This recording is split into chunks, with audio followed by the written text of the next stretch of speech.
Nursing ഡയറക്ടറിന്റെ പുതിയൊരു വീഡിയോയിലേക്ക് ഏവർക്കും സ്വാഗതം. കഴിഞ്ഞ വീഡിയോയിലൂടെ നമ്മൾ ഡിസ്കസ് ചെയ്തിരുന്നു KSETന്റെ +2 മാർക്കുകൾ അപ്ഡേറ്റ് ചെയ്യാനുള്ള ലിങ്കുകൾ നമുക്ക് കിട്ടാത്തതുകൊണ്ട് എന്തൊക്കെ കാര്യങ്ങൾ ചെയ്യണം എന്നുള്ളത്. നിരവധി കുട്ടികൾ കംപ്ലൈന്റ് രജിസ്റ്റർ ചെയ്തിരുന്നു. മെയിൽ വഴിയും അവരുടെ കംപ്ലൈന്റ് ബോക്സ് വഴിയൊക്കെ അങ്ങനെ ഈ പറയുന്ന +2 മാർക്കുകൾ അപ്ഡേറ്റ് ചെയ്യാൻ പറ്റിയില്ല എന്നുള്ളത് സൂചിപ്പിക്കുകയുണ്ടായി.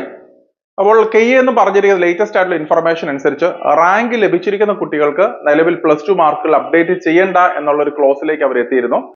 അപ്പോൾ കഴിഞ്ഞ ദിവസം പല യൂട്യൂബ് വീഡിയോയിലൂടെ ഒക്കെ പറഞ്ഞതനുസരിച്ച് പാനിക്കായിട്ട് ഏകദേശം 50ഓളം പേരൻസ് ആണ് കേരളത്തിൽ നിന്നും KEയുടെ ബാംഗ്ലൂരിലെ ഓഫീസിൽ എത്തിയിരുന്നത്. പക്ഷെ അവിടെ ചെന്ന കുട്ടികൾക്കാണെന്നുണ്ടെങ്കിലും അവർക്ക് മാർക്ക് അപ്ഡേഷൻസ് ചെയ്യാൻ സാധിച്ചിരുന്നില്ല.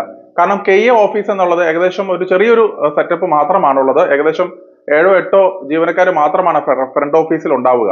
അപ്പോൾ ഈ പറയും ബൾക്കായിട്ടുള്ള കുട്ടികൾ അവിടെ ചെന്ന് കഴിഞ്ഞാൽ അവർക്ക് അറ്റൻഡ് ചെയ്യാനുള്ള പോസിബിലിറ്റി ഉണ്ടാവുകയില്ല.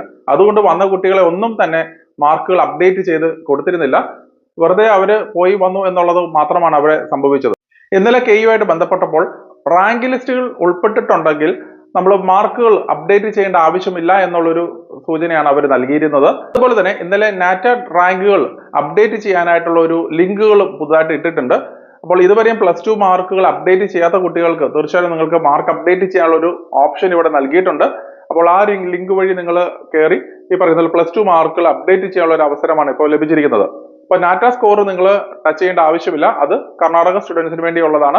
അപ്പോൾ ഇന്നലെ ലേറ്റസ്റ്റ് ആയിട്ട് വന്നിരിക്കുന്ന ഒരു ഇൻഫർമേഷൻ അനുസരിച്ച് റാങ്ക് ലഭിച്ചിരിക്കുന്ന കുട്ടികൾ യാതൊരു കാരണവശാലും +2 മാർക്കുകൾ അപ്ഡേറ്റ് ചെയ്തില്ലെങ്കിലും പ്രശ്നമില്ല. പക്ഷെ നിങ്ങൾ ടെൻഷൻ അടിക്കേണ്ട എന്നുള്ളതുണ്ടെന്നുണ്ടെങ്കിൽ തീർച്ചയായിട്ടും ഈ ലിങ്ക് വഴി നിങ്ങൾക്ക് മാർക്ക് അപ്ഡേറ്റ് ചെയ്യാനുള്ള ഒരു അവസരമാണ് ഇപ്പോൾ ലഭിച്ചിരിക്കുന്നത്. ഇത് കഴിഞ്ഞതിന് ശേഷം മാത്രമാണ് വെരിഫിക്കേഷൻ സ്ലിപ്പുകൾ ഡൗൺലോഡ് ചെയ്യുകയും മറ്റുള്ള കോളേജ് ഓപ്ഷൻസ് രജിസ്ട്രേഷൻസ് ഒക്കെ തുടങ്ങുകയുള്ളൂ. അങ്ങനെ നിരവധിയായിട്ടുള്ള പ്രോസസ്സുകൾ ഇനി മുന്നോട്ടുണ്ട്. അത് കഴിഞ്ഞതിന് ശേഷം മാത്രമാണ് മെയിൻ അലോട്ട്മെന്റുകൾ ഉണ്ടാവുക. അപ്പോൾ ഈ പറഞ്ഞ എല്ലാ അലോട്ട്മെന്റ് ഗൈഡൻസസും നമ്മൾ പ്രൊവൈഡ് ചെയ്യുന്നുണ്ട്. നഴ്സിംഗ് ഡയറക്ടറിന്റെ ഭാഗത്തു നിന്നും നമ്മളൊരു അലോട്ട്മെന്റ് ഗൈഡൻസ് ഗ്രൂപ്പ് തന്നെ ഉണ്ട്.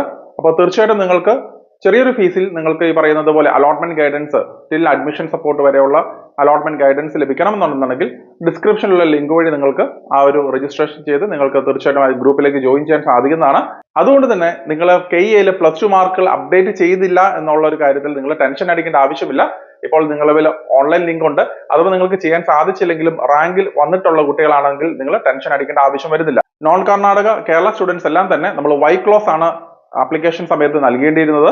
പക്ഷെ പല കുട്ടികളും അത് തെറ്റിച്ച് അക്ഷയ സെന്റർ വഴിയും തന്നെത്താനെയൊക്കെ ചെയ്ത് ഒത്തിരി മിസ്റ്റേക്കുകൾ വരുത്തിയിട്ടുണ്ട്.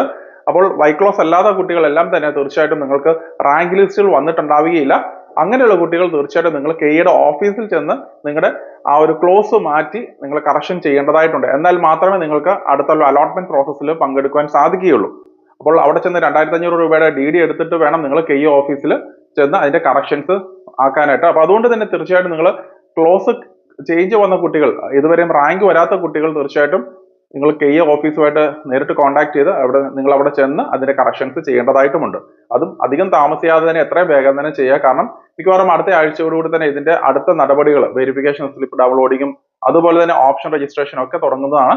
അപ്പോൾ താമസിയാതെ തന്നെ എത്രയും വേഗം തന്നെ നിങ്ങൾ ഈ പറയുന്ന കാര്യങ്ങൾ പരിഹരിച്ചു കഴിഞ്ഞാൽ നിങ്ങൾ ഈ അലോട്ട്മെന്റ് പ്രോസസ്സിലേക്ക് പങ്കെടുക്കുവാനായിട്ടുള്ള സാധ്യതകളും ഉണ്ടാവുമെന്ന് മനസ്സിലാക്കുക.